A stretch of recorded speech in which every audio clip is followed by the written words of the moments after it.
Olá, pessoal. Vamos falar sobre asma, uma doença de elevada prevalência que fatalmente qualquer médico clínico vai atender no seu consultório ou no ambulatório da rede.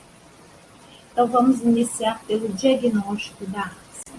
Sintomas clínicos de asma. Um paciente asmático geralmente chega para a gente referindo espinéia, sibilos, chiado, uma opressão torácica, um aperto no peito, tosse.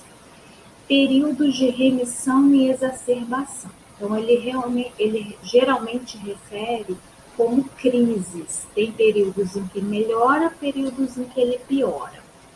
Aumento da intensidade desses sintomas à noite e pela manhã. As crises normalmente são desencadeadas por gatilhos. O que são gatilhos? São fatores que fazem desencadear esses sintomas de asma. Então, poeira, pelo de animais, mofo, também mudança climática, fatores emocionais, estresse, ansiedade, exercício físico, atividades laborais, certos trabalhos, certas ocupações profissionais também podem ser gatilhos, também pode ter algum fator lá no ambiente que desencadeia a asma. A história, o doente geralmente refere uma história pessoal ou familiar de alergia, rinite ou asma. Então, ou ele próprio fala que na infância ele tinha asma, depois melhorou e agora voltou a apresentar. Ou ele fala que ele tinha rinite e aí agora na vida adulta começou a apresentar asma. Ou alguém na família tinha alguma dessas situações ou tem alguma dessas situações.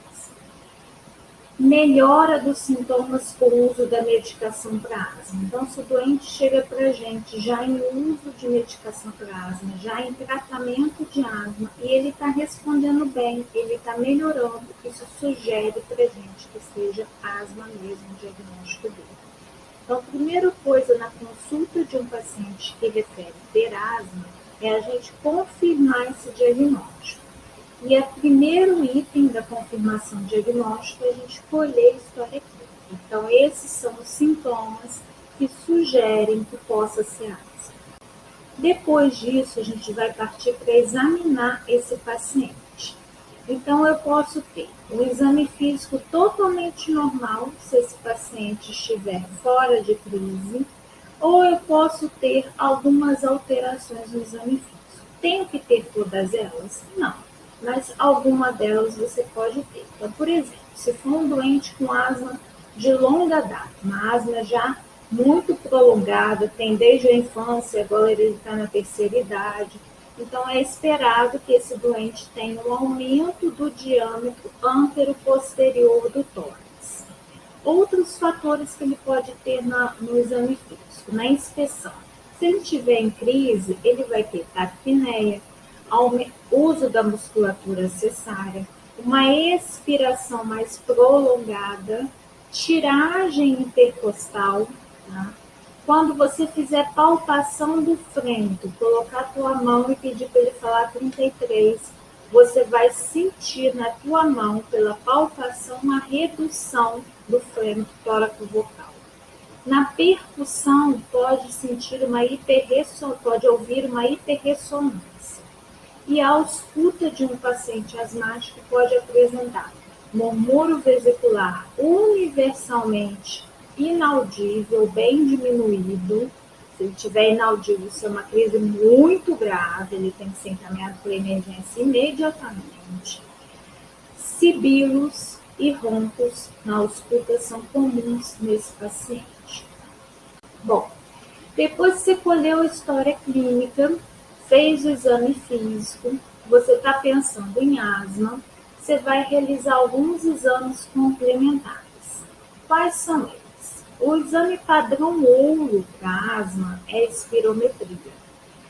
Se ela mostrar um distúrbio ventilatório obstrutivo, como a prova broncodilatadora positiva, e isso for associado a uma história clínica sugestiva de asma, é bem provável que esse doente tenha asma. Se ainda tiver exame físico, melhor ainda, está confirmado que ele tem asma. Mas isso é um diagnóstico padrão bem ouro, quer dizer, ele tem tudo para asma bonitinho. mas ele pode ter, por exemplo, uma espirometria normal e isso ser asma mesmo assim.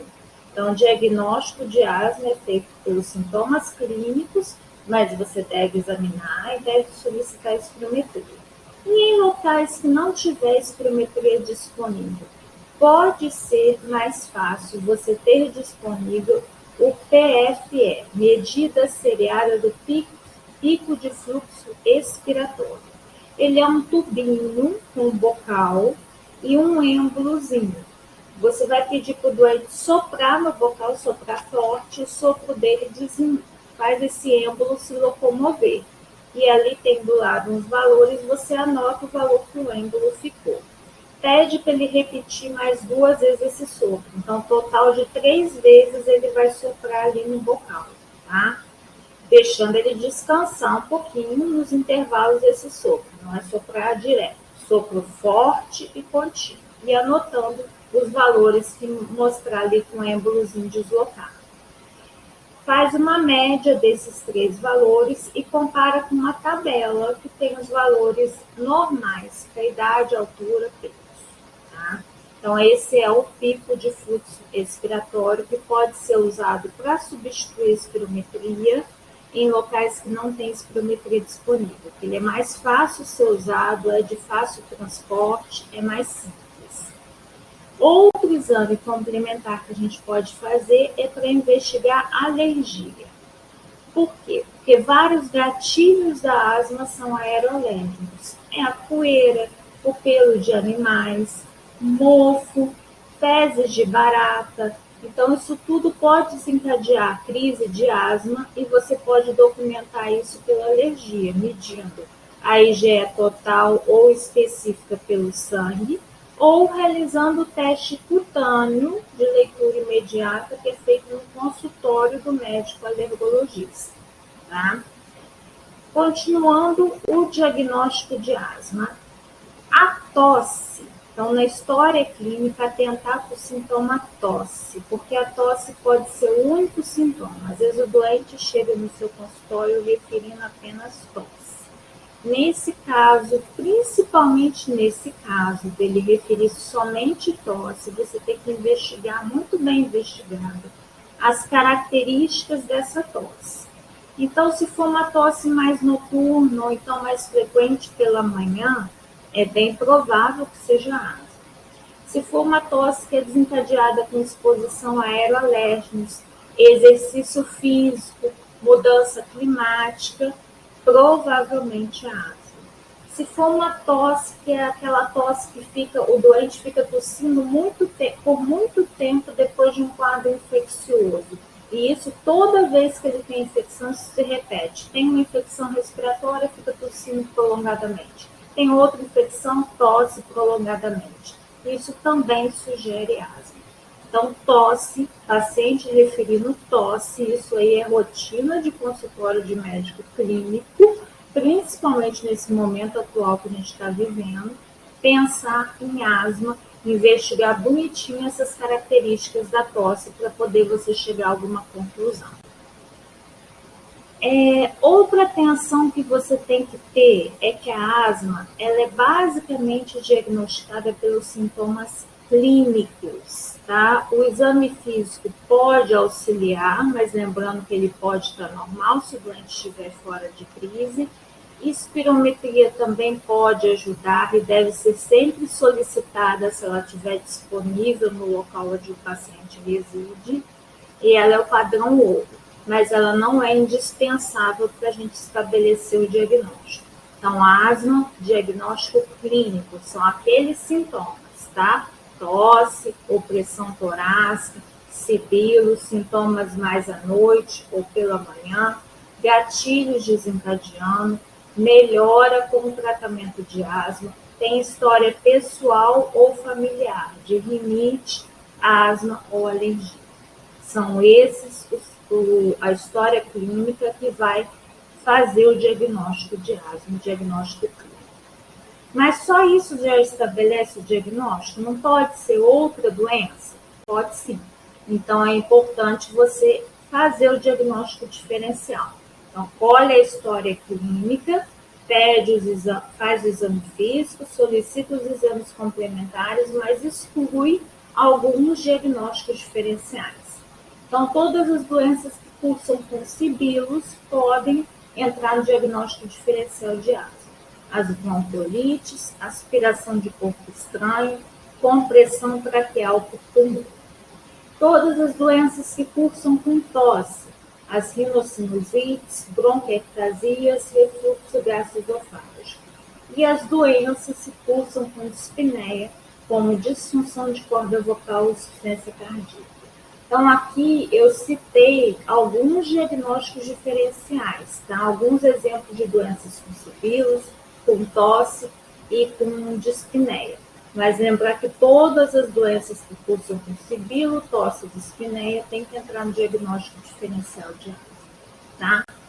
Então, só para recordar, o diagnóstico de asma é clínico, então aqueles sintomas clínicos de tosse, dispneia, chiado, opressão torácica, ocorrendo mais à noite ou pela manhã.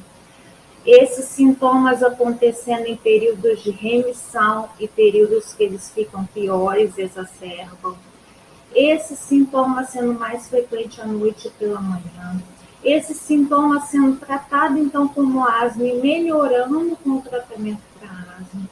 Uma história familiar ou pessoal de asma anteriormente, rinite ou alergia, e exposição a gatilhos faz desencadear a crise.